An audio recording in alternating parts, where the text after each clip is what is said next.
Hello everyone, this is Lisa and today I'm going to share with you some fun, different kinds of books. I used to collect a lot of cookbooks and I don't anymore because I've changed the way I eat, but I still have my very favorites and then the newest ones that I'm using recipes for. So I'm going to share with you all of those kinds of things today. I used to be addicted to buying the cookbooks in the checkout line at the grocery store, and they would look something like this. And when I especially first married with kids, would love to just try new recipes and let my family taste them. And then the recipe, the better. My kids weren't too happy probably about trying most things, but there were a lot of things that I made that they loved. So with this particular cookbook, I saved it because of this igloo on the front. It's a cheese ball and then little penguin olive critters that are on the side. It's the cutest thing ever, and I've made it more than once. So Betty Crocker, I always fall back to Betty Crocker. She's awesome, and it teaches you how to make the cheese ball step by step, which is great. And then on the next page, it shows you how to make the little olive penguins, and they're adorable. They're so adorable. So I had tons of these, and like I said, changed my eating habits, so got rid of most of them. I have probably like 20 left that I've saved for recipes that I use once in a while that I like to make. So I was glad to get rid of most of these in my house, but I still am in love with Betty Crocker, and when I'm making food for my family, if I'm looking for a meal or a different kind of meal, I will always search Betty Crocker's cookbook. And so you can see, like, I don't even think I have the cover anymore. It's torn, it's used. It's like for basic recipes, like for pancakes.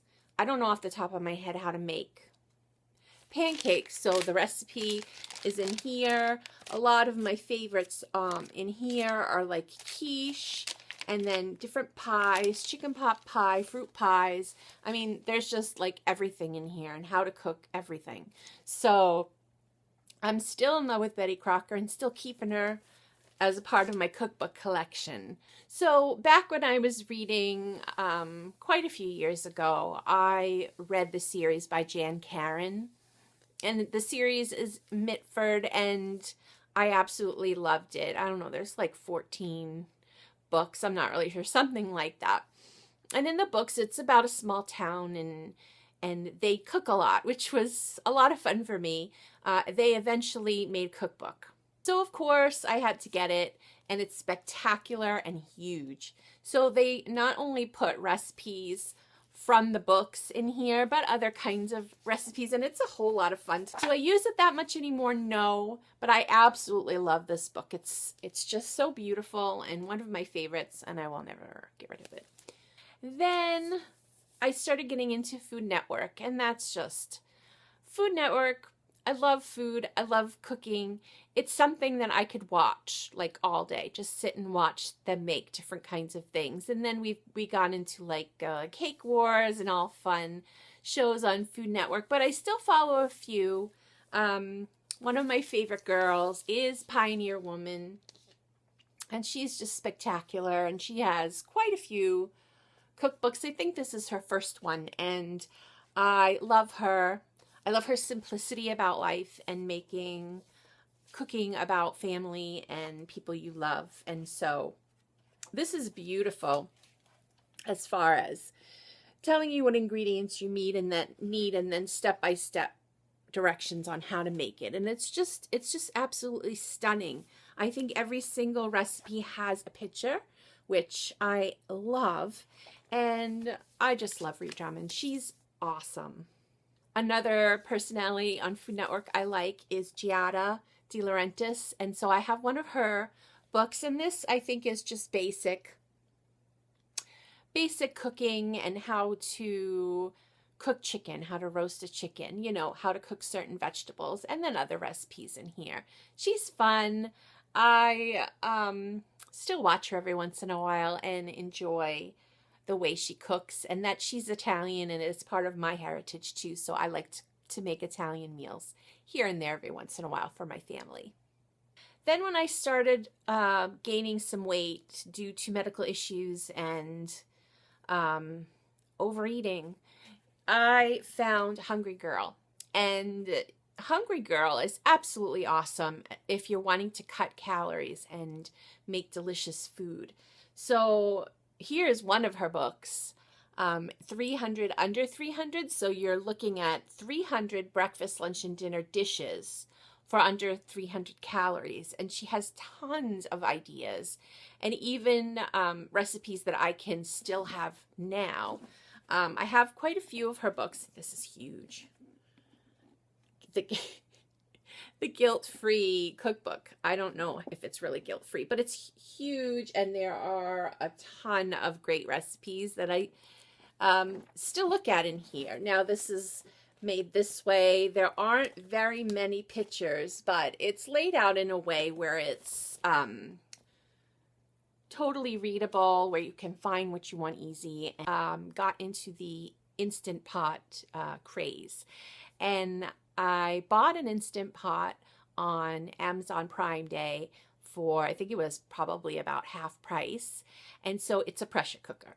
And I was so nervous to use it at first because you're, cooking food under high pressure, and there's a steam valve in there, and you have to really make sure you're following the directions well. But I did make my Friday St. Patrick's Day meal in it, and it turned out really well with the corned beef. I stuck everything in there, vegetables and cabbage, and my family loved it. And it cooked all in under an hour, and the taste was still there. It was delicious.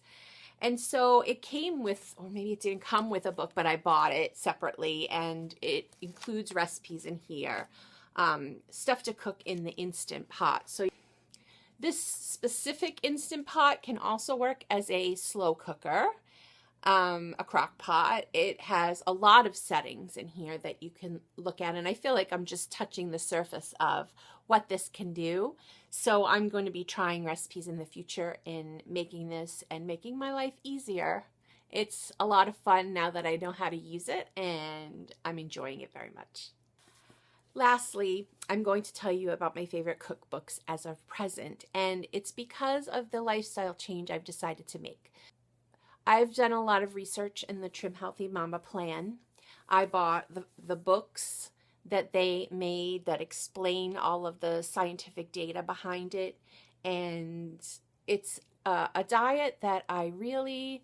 It's a lifestyle that I really want to incorporate for myself and my family if I can manage to do it. So Trim Healthy Mama does come with a cookbook. This is their first one, and it's really, really big. And it has tons of really great recipes and food that I can make and eat on the plan. So if I'm going to explain the plan to you a little bit, it's basically... There are two primary fuel sources that your body uses, and that is carbs and fat. So it can only burn one of those at a time. So it's crucial that when you're eating on this plan, you have a main protein source. And it must be included in every meal. And this is going to help you along. My goal for this plan is better health. And if I lose weight while I'm doing that, it's... a bonus for me. It's cutting out sugar, white flour. So you're using substitutes for that. And as far as the sweetener goes, I'm using stevia, which comes from a plant. So I mainly use Truvia and Swerve are my sweeteners that I use in everything that I make. And so the main idea for Trim Healthy Mama is you pick a protein source, and then either you're going to add your fats to that or your carbs to that. And if I can give you some example, like for breakfast, if you want to have, if your protein source is eggs and you want to go with the fats, you can eat it with bacon or sausage, and you can grill or saute some veggies with that, and that's a perfect fat breakfast. If you're going to do carb breakfast, you can have both oatmeal maybe with apples, and some protein to go with that would be like some Greek yogurt you can put on top.